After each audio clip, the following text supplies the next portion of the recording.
Well, welcome back to part two. It's a good thing I broke this up into two parts because in the second half, the audio went completely to crap. So I have to redo it anyhow. The other day I went to the Twin Cities Home and Garden Show, really huge springtime show. Kind of gets everybody in the mood for remodeling and landscaping, everything like that.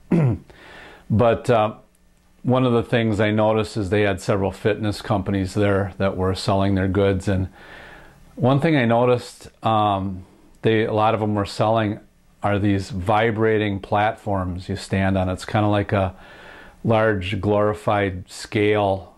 I'll throw a graphic up so you can see what they look like.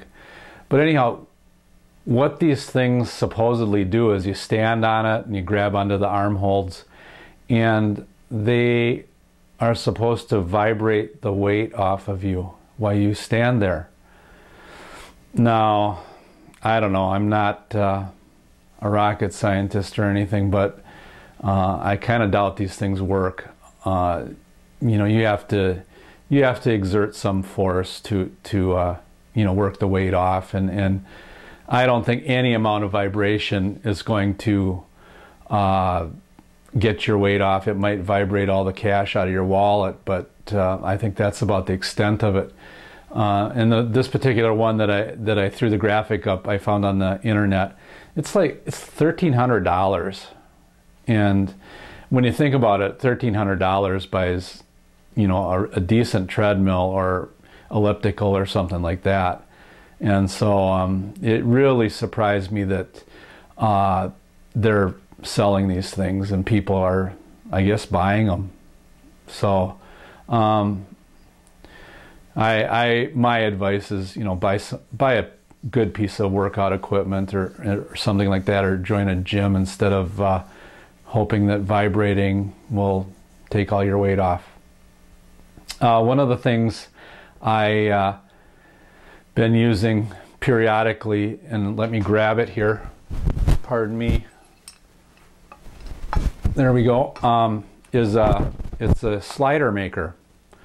I bought this at Williams-Sonoma. I don't know, it's kind of expensive like most stuff at Williams-Sonoma is, but it allows you to make those little slider burgers, and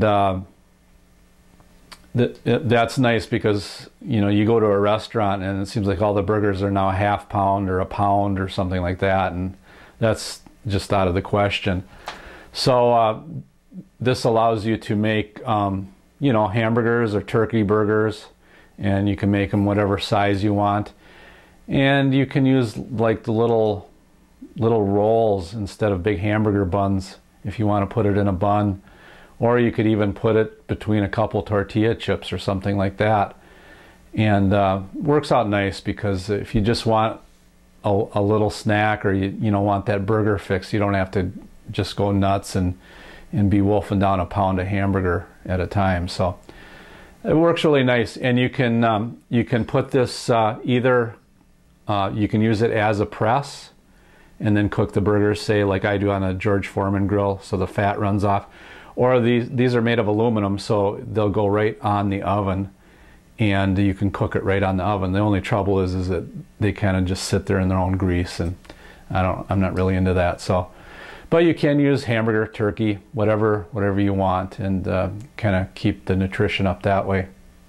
Another thing that I've been using instead of bread or buns is these little sandwich rounds, and I'll throw kind of a graphic of that up.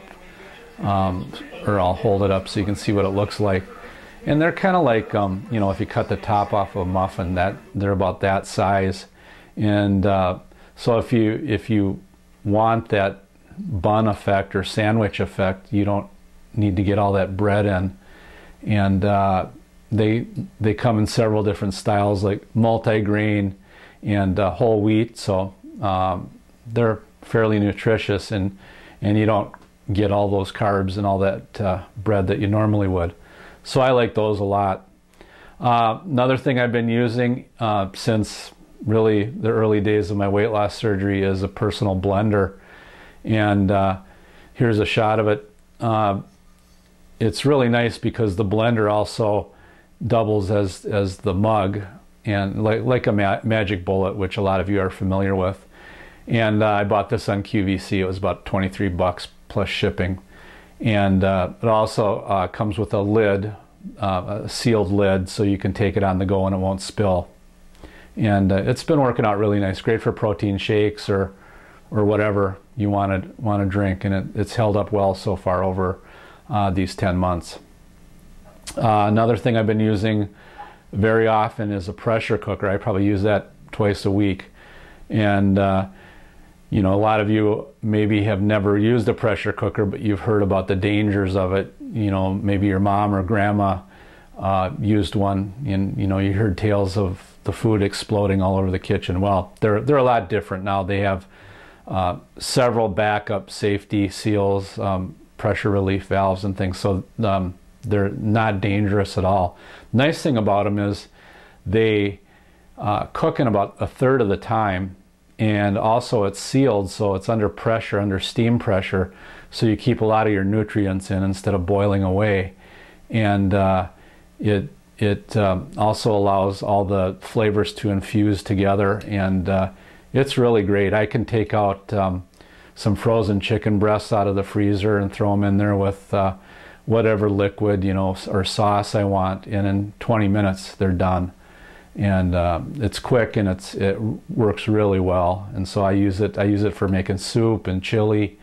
It works great. So maybe check into it. It's kind of one of those things that isn't in the mainstream, although they still sell a lot of them, I guess. And there's some good cookbooks out there that deal strictly with pressure cookers. So consider it. It's a kind of a healthy way to go. So anyhow, that's about it for now. Kind of like to say a special hi to Julie out in California. I've been following her videos really since the start of this whole thing, and she has a YouTube website called Be the Best Me, and she's done, I don't know, probably 100 videos over the time, and she's about, I think, year and a half out or something like that, and she's done really well. So she was kind of an inspiration from day one, so I want to say a special hi to her. And also Stacy in the United Kingdom. Hi Stacy, hope you're doing well. So anyhow, I'll do another update shortly, and in fact I think I'm going to do a short video on gym etiquette, which is some amusing things I've seen happen in the gym, and hopefully that'll turn out well. But anyhow, thanks for watching, and we'll see you next time.